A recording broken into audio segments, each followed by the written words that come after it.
អូនចង់ទៅណាទៅមិនហាម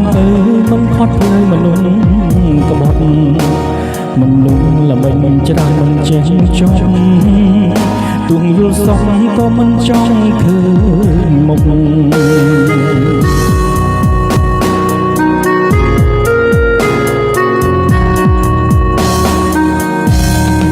មានស្នេហាជប់តែមនុស្សសំដែរស្ទើរបែងឆ្វេងហើ